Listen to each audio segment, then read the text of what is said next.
Hey, it's Rich back with you for another video. Something a little different today. We're in the sales hangar here at OCR Aviation, and you've seen a video I've done with Amir. I also have Matt Keegan here. I did a video with him a long time ago. I think it was like the third or fourth video. Matt has an M2. And Matt and I have been kind of mentoring Amir as he gets into aviation. He bought a Kodiak. We did a couple videos with him. And he started a YouTube channel, and he did a flight recently to do an approach into El Monte, and there was some confusion on the approach, and he posted the video, got some feedback like you always do, and ultimately was a little confused about what happened. So Matt and I, a couple of days ago, went out and flew the same IFR clearance and took him through the approach. Downwind Tower, Rogue 600 in Beach Pier with Foxtrot, request inbound for Compass Rose. Skyhawk 200 kilo, fly runway heading, runway 20 left kilo, clear for takeoff. Over the control tower, at or above 1,300, to overfly the left runway to the Compass Rose. Kodiak 8 Victor Juliet, contact SoCal departure. Departure 8 Victor Juliet. That was 125.35. Departure Kodiak 228 Victor Juliet, 700 for 2,000. 228 Victor Juliet, SoCal departure, we're to contact, climb maintain 3,000. 3,008 Victor Juliet. It's all pretty much the same program as before. Exactly. The same. Same flight plan? Yeah. Yep. Number 8 Victor Juliet, turn right heading 290. Right to 290. Okay, so as we talked about, we're on the same exact route. Okay, it was the day of your previous flight. Right. And that's consistent because this is a tech route and they're going to give you the same route every time out of here. Number 8 Victor Juliet, contact approach 121.3. 21.38 Victor Juliet. Approach 8 Victor Juliet 3,000. Slow us down a little bit. Yeah. Victor Juliet, SoCal approach, roger, thanks. It's worth mentioning that if you filed a tech route to Brackett, which is the airport of confusion here, right, or El Monte, it's going to be the same exact route. 5,000 heading 020. 5,000 020 8 Victor Juliet.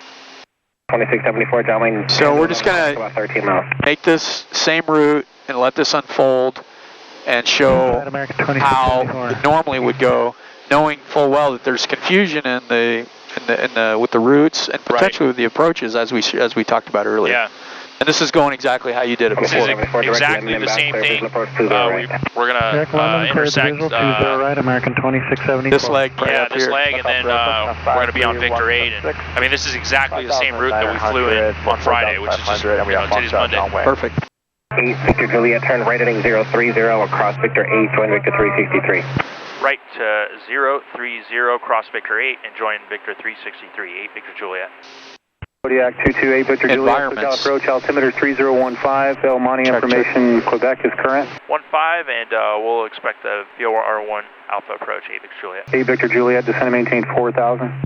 4,000, 8 Victor Juliet. Kodiak 8 Victor Juliet, descend and maintain 3,000 and intercept or join the final approach course. 3,000 and join the final approach course, 8 Victor Juliet. So the controller specifically said to give a heading, and it's a heading to join the final approach course. So if you look at this, the final approach course is from the VOR to the airport, right? 258. So we're just inside the VOR, heading on an intercept now. What are we, 4,000? Going to 3. Okay. Kodiak 8 Victor Juliet, you're 4 miles from Sea Law, turn left heading 290, maintain 3,000 until established on the final approach course. Clear VOR Alpha approach. Left to 290, maintain 3,000 until established, 8 Victor Juliet. Once you pass Sea Law. Victor Juliet, contact El Monte Tower 121.2. 21.28 Victor Juliet. So we're just outside the final approach fix, which is here. Once we get here, we can go down to 1280. Monte traffic, Kodiak 228 Victor Juliet, inbound. Alright, so we're Kodiak just about 228 Victor Juliet at Monte Tower, continue inbound, report to field and site. That's it right there, right? Report to field site, yeah. Field and site, 8 Victor Juliet. Kodiak 8 Victor Juliet, would you like to circle east or west of the airport? Which one should we do? East. We'll circle east, 8 Victor Juliet. 8 Victor Juliet, circle east of the airport for a left base, runway 19, clear to land. East of the airport for a left base, runway 19, clear to land, 8 Victor Juliet. That's our 8 Yankee Whiskey. I'll call your inbound turn. Traffic to follow the Kodiak On our Now you west can base, turn base. descending on 1,400, just south. And now if you're descending for the field, you have it in sight, you can descend below minimums. Okay, Victor Juliet, if able, turn base. Turning base, 8 Victor Juliet.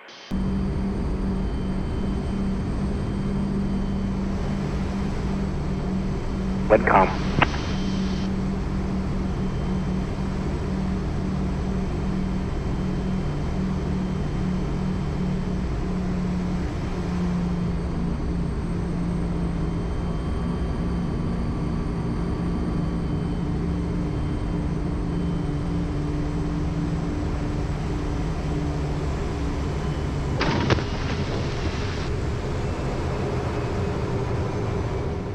First of all, let's talk about Amir. He's a new pilot, a very new instrument pilot, and he's flying in, by all accounts, complicated airspace.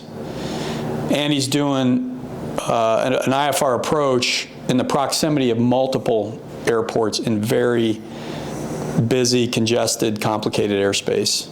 And so just forget the airplane, forget everything. That's a pretty tall order for a new IFR pilot to do. Yeah, there was lots of traffic on that date. The other thing that you brought up was the approach going into Pomona Bracket is basically overlaid right on the route from Paxcu to Pomona. Yeah. It's the exact same thing. So it's hard to maybe get a visual on this without knowing it, but based on the way the route was and the approaches, you could see the confusion that was building on this whole thing. Then you throw in the controller was busy, the Ontario departures, his focus, all that kind of stuff. It gets to be a very high likelihood of some confusion like this. Yeah, for even an experienced pilot, let alone somebody new. Exactly. Now, on this particular flight, Amir did have somebody flying with him. Right. So, I think, there's a lot of misconception about Amir and what he's doing, and, Amir's not just out poking holes in the sky by himself, actually. Yeah. He's never flown by himself in a Kodiak. He's flown, his solo time is the minimum required solo time to get his private. And I've been encouraging him to maybe do some pattern work, Yeah. But he's not comfortable with that yet, and that's fine. Yeah. There's all this pressure put on people about flying solo and, or single pilot in the jet, like all these things. And what's you're a single pilot type rated pilot. I am, but I fly with people a lot. Right. Will I fly single pilot? Sure. But if you can have somebody fly with you, why would you not? Right. And that's definitely where Amir is. Yeah. And which has always been his program. That's right. Which also has allowed him, as we looked at airplanes and looking at his mission and what he wants to do, the Kodiak made so much sense for him. Well, let's talk about the Kodiak too, because that's another thing that in some of the comments that I read and some of the comments on the YouTube channel that we have, completely independent of Amir, when people start talking about airplanes, complexity, and all these kinds of things, there's a lot of misinformation and misperceptions of what the Kodiak is. So let's talk a little bit about the Kodiak. And what's funny is it's not terribly different than the Bonanza argument, right? I know. People can't learn a Bonanza. Yeah. Of course they can learn a Bonanza. In fact, that is actually how we train our military pilots, right? At one point. Right. So, what you train in is what you're accustomed to. Now, in fairness, Amir didn't train in a Kodiak. That wasn't his primary airplane. He trained in a 172 primarily. Right. And, when you look at the Kodiak, if you take an air hose and you hook it up to a 172, and if you could blow it up, that's a Kodiak. Right. That's right. G1000 avionics. It has, look at it, it's kind of really like a 182 in a way, right? Right. You have a prop lever, you have a fuel condition lever, which is, i.e. the mixture, even though it's operated totally different. Right. Simpler. But yeah, it's actually simpler. That's right. It's way simpler because there's only you add fuel when you start it, and then when you're going to take off, you put it in high idle. That's right. And when you shut it down, you take it out. That's it. You don't fine tune it with a exhaust gas gauge or whatever. We don't do any of that with turbines. Right. So it is interesting, the perceptions, and I think, you know, most people aren't exposed to turbine aircraft because of the cost. Right. But now if you specifically look at the Kodiak has a PT6 on it for a specific reason. You know, if you look at globally, jet fuel is much more accessible than 100 low lead, right, or avgas. And so when you look at the mission for the Kodiak, which was built as a missionary airplane for flying in and out of backcountry strips, hauling a bunch of cargo. Had to be turbine. It's just like that was probably the number one. They designed that airplane sitting at a restaurant with a napkin. Yeah. That was literally the story. Yeah. So the number one thing was probably PT6. Right. So I think there's just this perception about turbines and the complexity, because usually, I mean, in fairness, most people's path, you know, they start out in a 150 and then just kind of progress as their experience level changes, but that means that somebody's willing to give them a job in something, right? That's usually that progression. Here we have somebody that has the budget to get a Kodiak. It's a safe airplane, it's a reliable airplane, and he's flying his family around. And it's ultimately what he wants to end up in. So why buy a 172 and then a 182 and then a 206? He has the financial capability to get it now. He didn't want to fly alone anyway. So even if he bought a 182, he's not flying alone. Yep. So why not go right to the airplane that he's gonna end up in and be there? And to recap, it's fixed gear, it's non-pressurized. If you learn a turbine engine, in a lot of ways, it's more simple than a piston engine.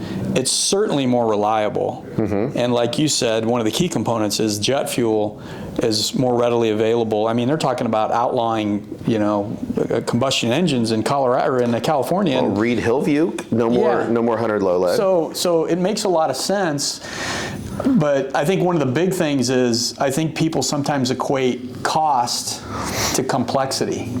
Mm-hmm. You know, it's this $3 million airplane or whatever, so it has to be complicated. Oh, it has a turbine engine, it must be complicated. And those are really, they don't really have anything to do with each other. That Comanche's more complicated than the Kodiak. Exactly, it is.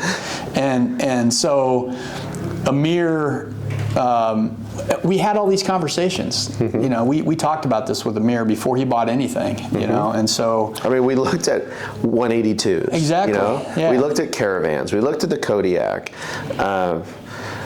We've looked at a lot of different airplanes. We talked about jets. Yeah.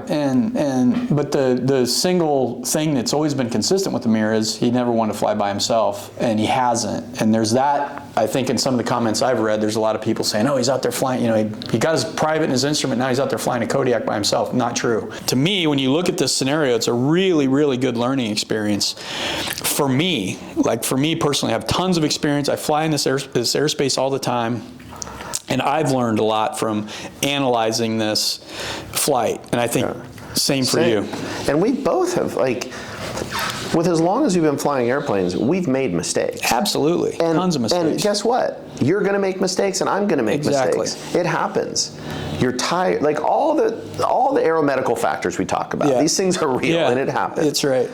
And Amir should be able to, you know, really, you should be able to post a video like that. Yep. And get feedback and learn, and other people should learn, but it seems like we'll talk about this later, but the turn it takes is, you know, unfortunately that's the nature of the internet, I think. But, I think so. Okay, we want to get into this and just kind of, for the purposes of learning and the purposes of we fly here all the time to help Amir, help you, help me, and hopefully help some of you guys watching this. Here's the clearance that Amir got on that day. Cleared to El Monte, right turn 220, radar vector Seal Beach, Victor 8 Poxcu, Victor 363 direct. 2000, expect 5 and 10, 125, 35, 46, 54 on the code. So this is what it looks like. That's it. So radar vectors to Seal Beach, that's Victor 8 to Poxcu, Victor 363 to Pomona, direct.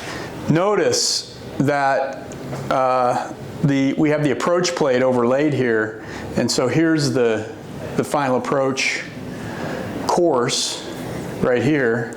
And we have it as a vector. Here's profile view right there. Yeah, there's the profile. And we have it as a vector, so you can see the vector line extended out here. Yeah. Most of the vectoring is going on in this area, right? Mm-hmm. Would you agree with that? Yep, right around here. Okay, yep. So this is the Pomona approach. Our conclusion is that the controller was really vectoring for this approach, which is also called the VOR alpha. It's a GPS as well. It's the exact same clearance. Exact same clearance. Pomona VOR is the reference VOR. And notice that the route to El Monte is exactly the same. You fly Pax-Q to Pomona. It's the same exact route that's exactly the same as the final approach course. The other thing to me that's interesting to note is this is a northbound approach course. Mm-hmm. El Monte is a westbound approach course, but when you circle to land runway 1, which the controller kept saying, it's a northbound, which I think was the confusing part to the controller. Okay, so that kind of sets the scenario.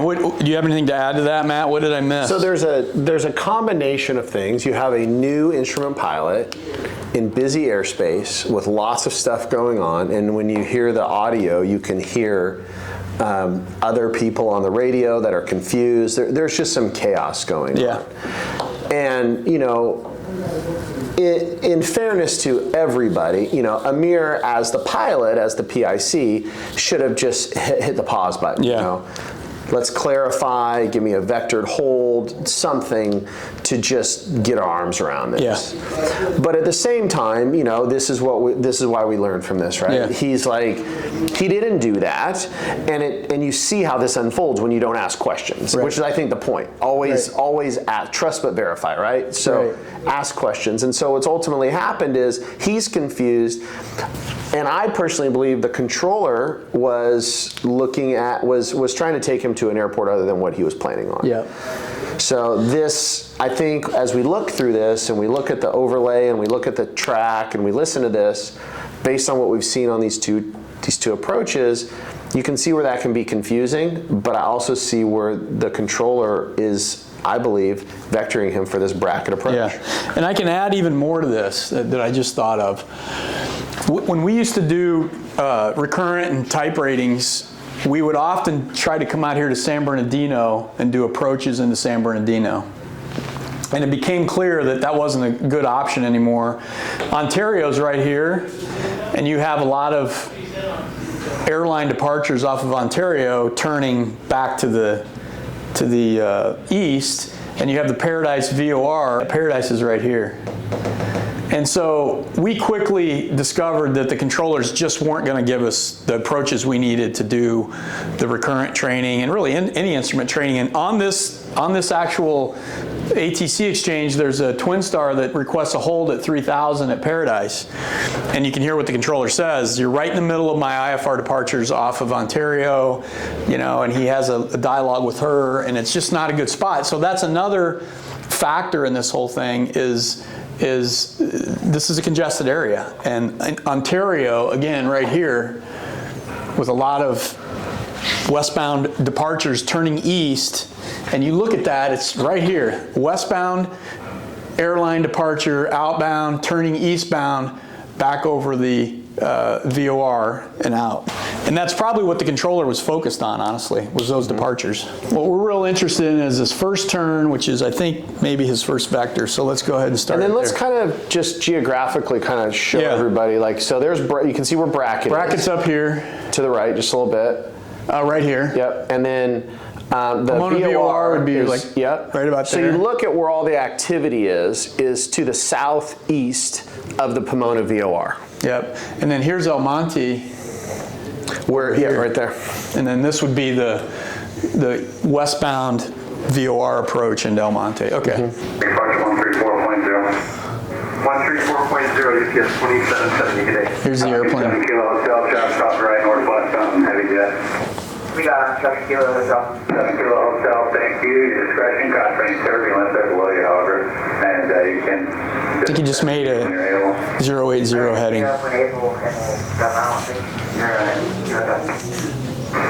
CPS 2972, heavy traffic is no back on the bird heading climb, and 50614,000, CPS 2972 heavy. Pomona VOR, right there. 7 kilo, contact press 124.6. DJS 22, heavy contact Los Angeles, 125.27. Now here it's coming. It's interesting right here. Yeah, listen to this. Victor Juliet heading to 350, joins the final approach course. Okay, let's pause it. Left turn 350 to join the final approach course. Okay, so if we're looking at El Monte, where's the final approach course? Let's just start with that. The final approach course for El Monte is here, right? So I'm not sure how I'm going to turn left to 350 at this point to intercept the final approach course. Well, you assume this is the 350 heading, so if you project that up, he'd be coming up here to join the final approach course outside of the VOR. Yeah. And my thinking is the controller, if that's the controller's intention, first of all, he wouldn't have given him a vector that far away. Second of all, he would have told him, I'm going to give you a heading that's going to join you on the final approach course outside of Pomona. Which would be, and Pomona is the initial approach fix. We have it loaded as vectors, right? So there you see the vector line, and Amir was kind of coming like this, right? Yeah. So 350 actually would have joined him, but it would have been way out here, which we think is unlikely. And outside the initial approach fix. Now, which I think is like a really relevant point to that. And I think what also hammers in the point that he turns him before he ever gets there. So if he was vectoring him to that final, why would he turn him before he ever got there? Yeah. One thing to point out here is, remember, the final approach course for that would be up here. Yep. So he would intercept it, but listen. 2,500 meters outside 5,000. 2426, California radar contact, and you can climb via except maintain 14,000. Climb except maintain 14,000, top of 2426. 2770, Chicago departure. Kodiak Avery 13280, about 2 miles from the final approach fix. Maintain 3,000, still steps on final approach course, and clear VOR alpha approach. Away 1, I'm on it. Why don't we go back and play that again? 2426, California radar contact, and you can climb via except maintain 14,000. Climb except maintain 14,000, top of 2426. I presume that was an IFR departure off Ontario. 2770, Chicago departure. Kodiak Avery 13280, about 2 miles from the final approach fix. Maintain 3,000, still steps on final approach course, and clear VOR alpha approach. Away 1, I'm on it. First thing I want to point out is there's, in that exchange, there's 2 airline departures that this controller was dealing with. By the way, one of them didn't respond. Yep. Okay, so here's an airline, all the experience in the world, they missed a call. Yep. So Everybody misses calls. everybody misses calls. Okay, so go ahead. So now, something that's very interesting about what this controller said. Cleared VOR Alpha El Monte runway 1. This approach is a circling approach. There is no approach specifically to runway 1. Exactly. There are, like, the only minimums that exist are circling minimums. Yeah. And this approach basically takes you to like midfield, where you will either turn left or right, depending on That's which right. way you're going to land. You're at a 90-degree intercept to runway 1 or 19. The other thing is, this is just a question for anybody that's watching. Do you think you're going to get an approach clearance to an airport that's clear over here, outside the VOR from that position? Even outside of the initial approach fix. Yeah. I mean, we're a long ways away from that. In this airspace, in my view, there's no way. They're going to turn Or does it make more sense if this is the approach that he was thinking about, and the final approach fix is somewhere in here, 280, 2 miles? That's clearly, in my mind, that's what he was clearing for. By the way, the final approach fix for the VOR Alpha into El Monte is C-Law, and it was like 8 or 9 miles from where Amir was at that point. So something interesting here. Look at the, okay, so look at the airspace, the Bravo. You can see it with the, behind the approach plate, right? So if we go back to here, just note where he is. He's right on the there. line for the Bravo, right? Go back. Where's the line? right there. So he's, from a reference point, he's way up there, okay? Yeah. And he said he was 2 miles. Okay, so Amir told me he remembered when he said that he looked at the thing and he was like 8 miles from sea law. So here's the line. You can see, point to the Bravo, and there's sea law. So if we look at that, we're 8 miles. Yeah. So now if the only zoom in and find that airspace. It's here. Yeah. And that's why I think the overlay that the guy that made the YouTube video was probably had things pushed a little too far north. I'm thinking he was more like right here. Yeah. But he was right there, this direction, he's right on it, which would have been 2 miles from Goldie for the VOR approach into Brackett. Okay, so this is, in our view, this is a clear evidence that Amir's original contention, while his wording for his video title might not have been politically correct, for lack of a better word, what he was stating is true. They were trying to vector him, ATC, and not to throw stones at ATC, we all make mistakes. The guy's busy. They were vectoring him to the approach at Brackett, not El Monte. But like to your point about that, I was coming home the other night on the Pacific arrival into and I was actually going to John Wayne. I'm about like Palisades, like I'm coming through maybe like 14,000 or something, headed towards Catalina, about to make that turn. And I check on with the next controller, got the information, whatever, and he's like, okay, expect vectors for runway 30. And I was like, I'm not going to Long Beach. I'm going to John Wayne. Oh, yeah. So like, I think, there's a rhythm, right? Everybody gets into a rhythm.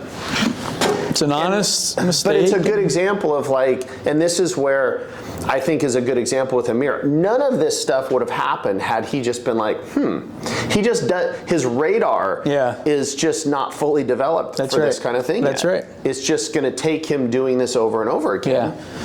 So, good point. Now, I think we should also note something here that's about to happen. He misses the call.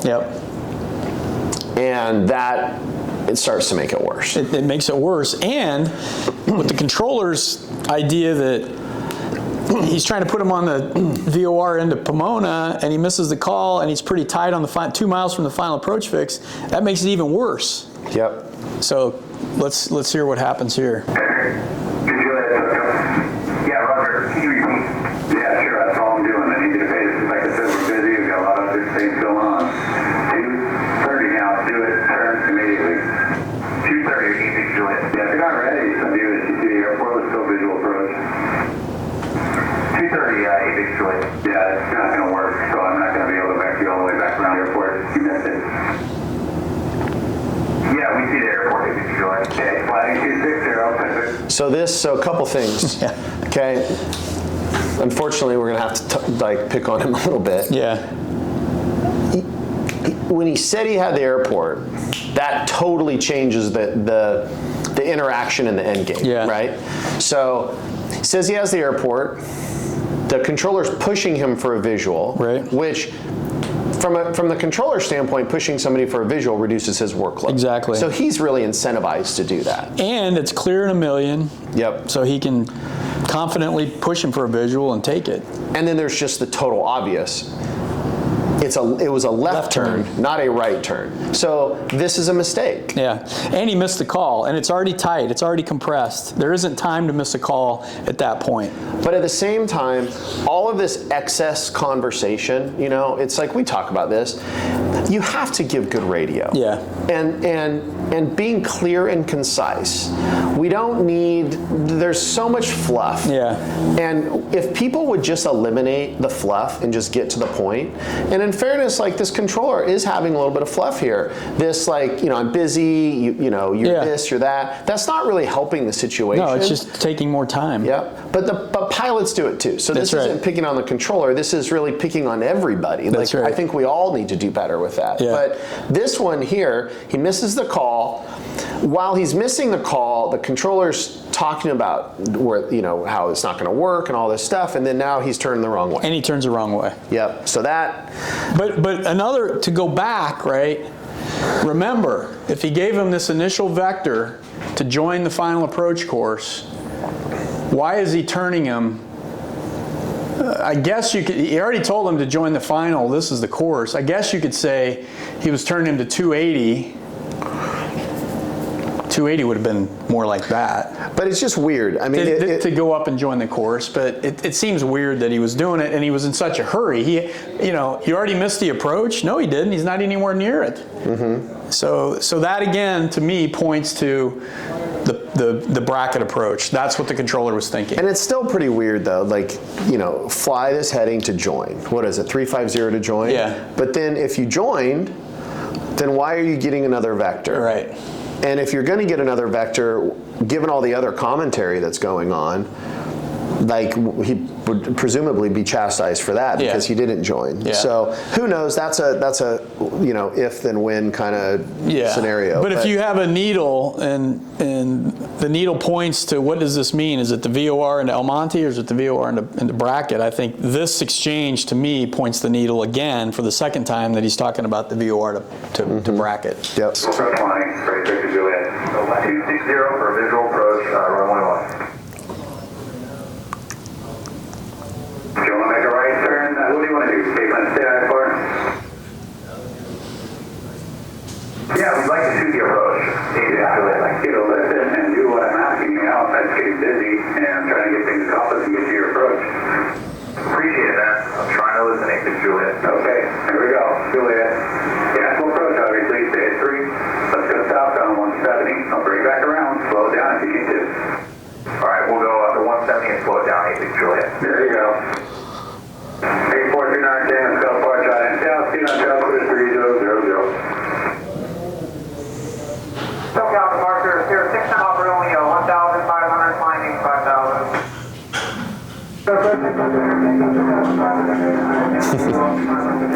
It just adds to it, right? Hey. 4 Papa Romeo, Scott Park, and maintain 3,000 on South, 3000. 3,000, I need go Papa Romeo. Victor Juliet, turn right, heading up 290, join the final. Right, 290, join the final, Juliet. So here's another heading to join. The expectation at this point, he's going to fly a heading of 290. He's going to intercept the final approach course. Here, you know, you be the judge. Is that heading to join this final approach course or this final approach course? Yep. And 290 is almost a parallel to that one. He wouldn't join on a 290 until he was way up there.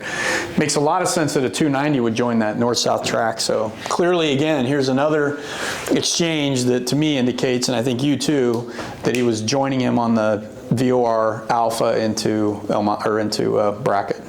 Papa Romeo, red contact, mile south, you know, get ready to 3, you know, we're going to turn left down. Get Parks, travel about Montego, headed for Paradise. There's a... Hold over here, hold over radar, you know, that you're able to do so.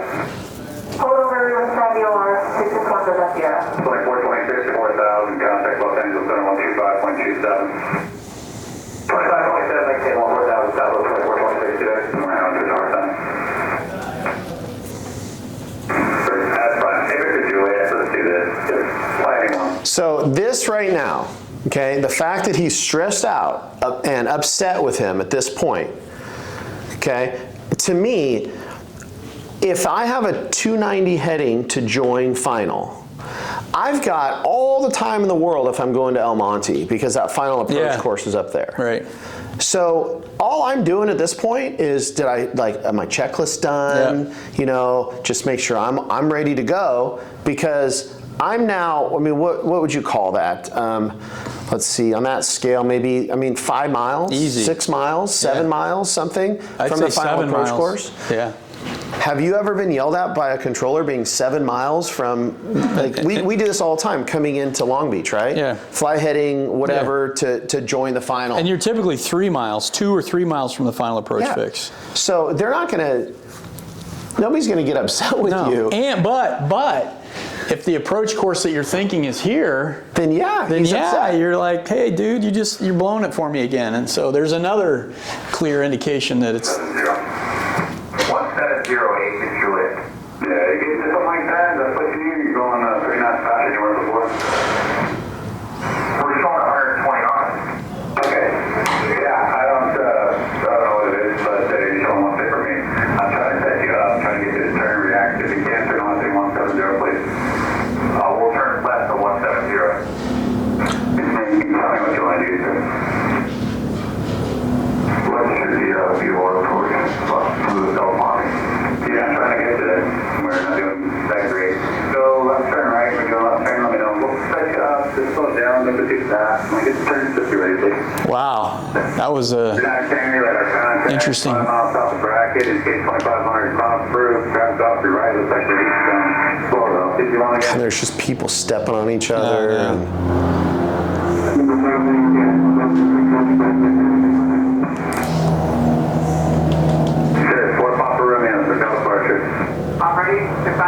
Let's pause it. You know, some of the criticisms I saw on some of the comments I read were, you know, why you should have canceled, you know, he's busy, you should have this, you should have that. Well, remember, Amir's trying to get experience. The whole purpose of this flight was for him to get more experience flying instruments and doing approaches. If he cancels and accepts a visual approach, his instrument training or experience is gone because he's just going to do a VFR approach into the airport. So in Southern California right now, if you want to get an instrument approach, you almost have to fly an instrument flight plan because the controllers are all busy. And at Long Beach, it's like sometimes because they don't have the capacity, they won't even let you do a VFR multiple landings. Pattern work. No pattern work. No multiple approaches, none of that So it's a catch-22. And I agree, like we don't want to overburden controllers.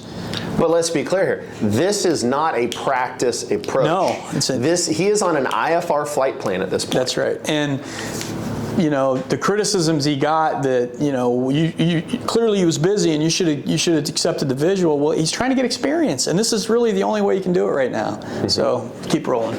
The difference setup, you guys pay attention. Help me, help you. Hey, have somebody step on me. That's why I'm hearing you. What do you want me to do right now? For climb to 4,000. Over. Right? 4,000, 694, probably 3,000 earlier. Heading 080, over. Now, see, I don't like this right now. No. When he's saying climb to 3, climb to 4, over, there's no specific tail number. Exactly. And that 080 heading you just gave, there's no tail number with that either. It was for Amir, and he's getting ready to get chewed out. But how would you know with all the stuff going on if he doesn't give you a tail number? Back it up and listen if to that. you respond, I was with somebody. I was flying with somebody recently, and they responded without giving the tail number. And ATC jumped on them. Like, hey, repeat that tail number back. Let's just make sure we're on the same page. Exactly, and they should. But here, ATC's doing it. Back it up and let's catch the whole thing. So here's somebody stepped on. I'm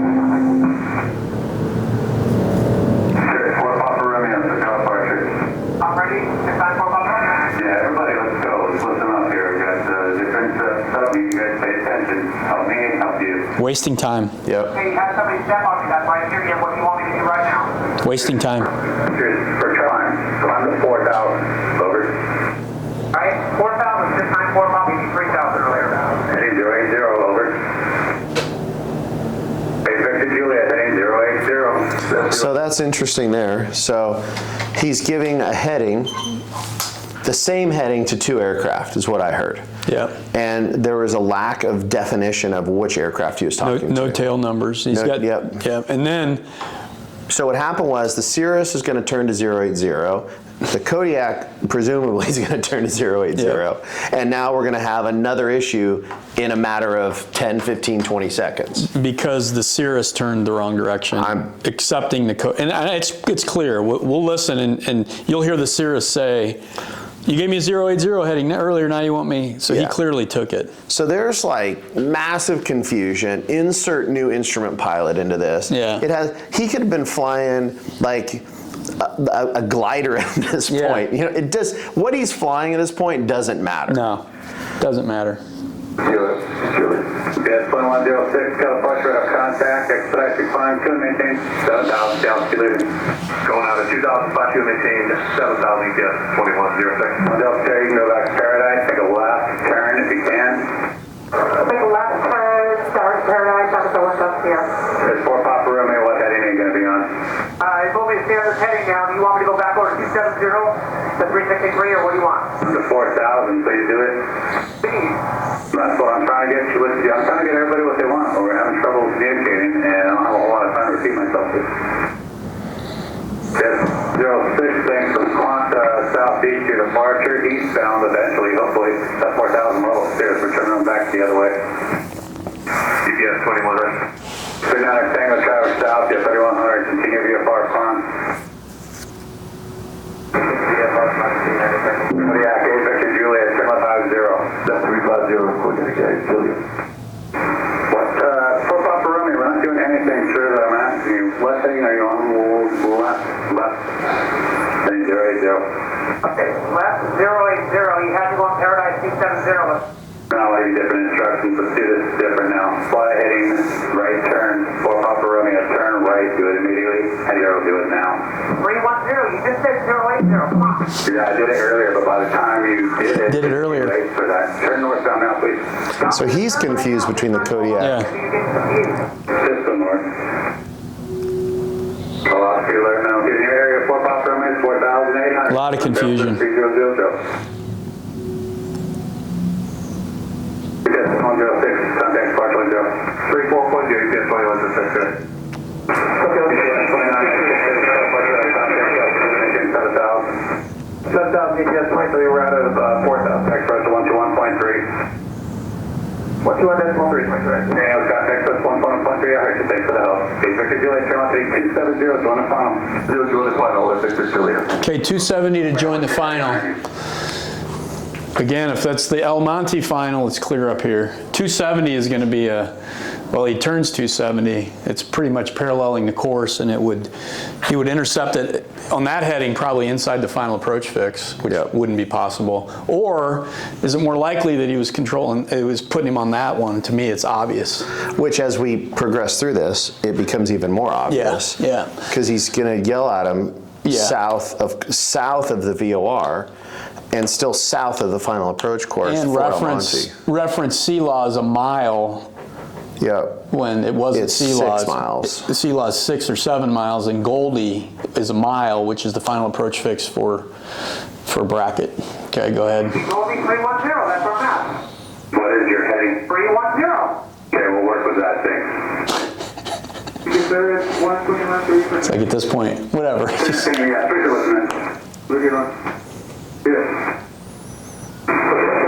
So here's his 270 heading.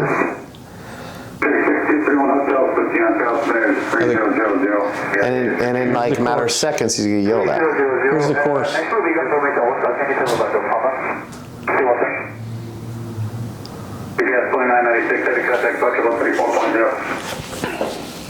134, that's 0, 26%. Hey, Victor Juliet, about a mile from C-Law. Cleared. C-Law approach for runway 1 for El Monte. For VR, triple to 1, El Monte, Victor Juliet. And now you're right of the final for Victor Juliet, same tension. He cleared him for the VOR, circle to runway 1. Which, just so everybody understands this, the final approach course for El Monte comes off the Pomona VOR.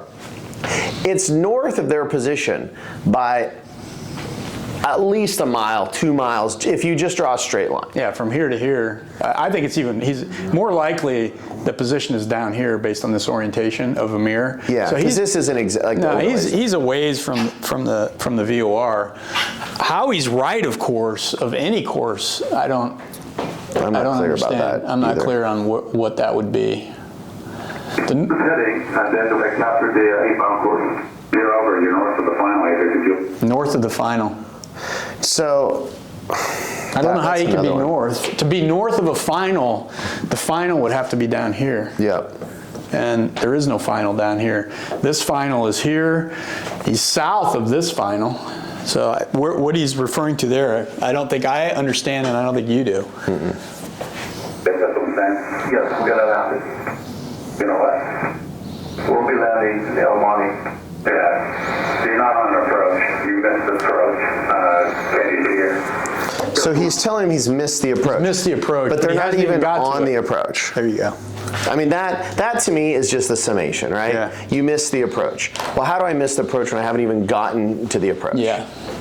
And you gave me a vector to join, and I haven't even got to it yet, and now you're telling me I'm right of course, whatever that means, and I missed the approach. So clearly he wasn't talking about the El Monte VOR alpha.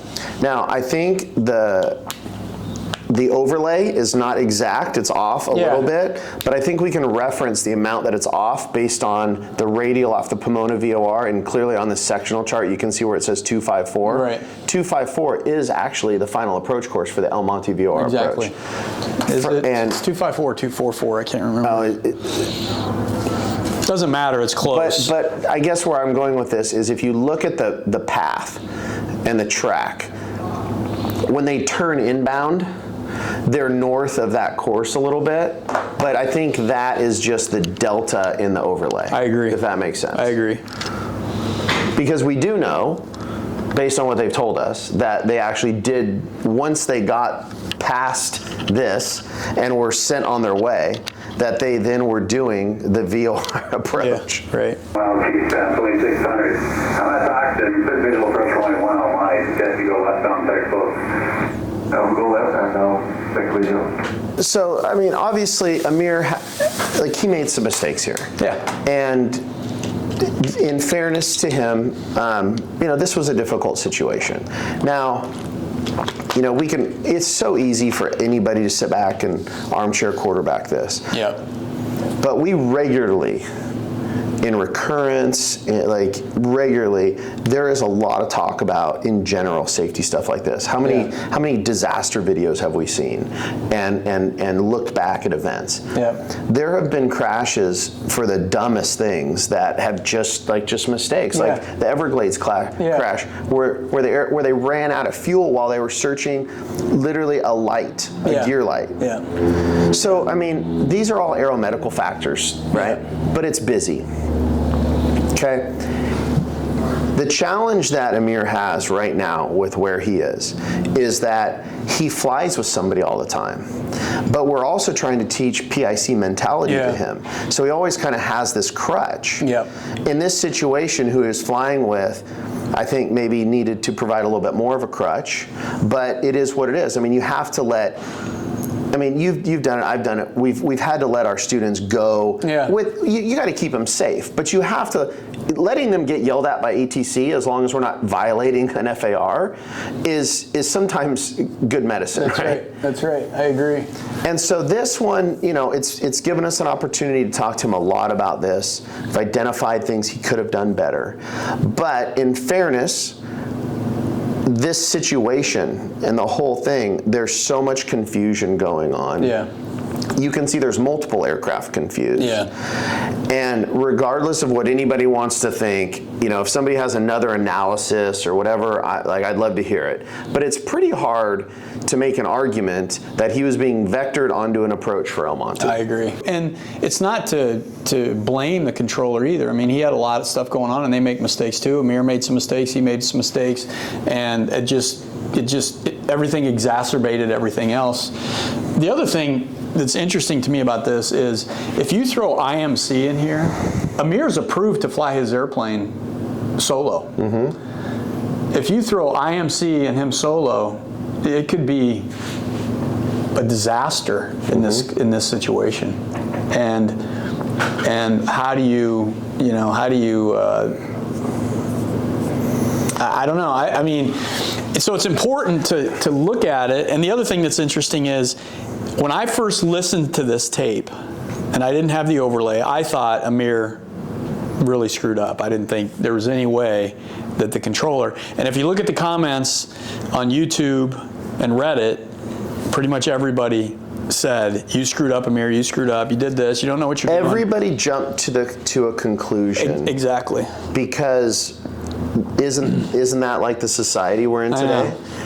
is just everybody just loves to just get on everybody. You know, we're both accomplished pilots. We know what we're talking about. We're both flight instructors. Yeah. Do we know everything? Absolutely not. No. Like, we're always learning, which is why you have taken time out of your schedule. I've taken time out of my schedule to actually look at this. Yeah. Because this is important stuff for everybody to look at. Yeah. We constantly are looking at videos like this, analyzing things, because we don't want to repeat these things. No, and that's what, you know, there's popular YouTube channels that look at accidents and analyze them, and it's a good thing to do because we always learn something from them.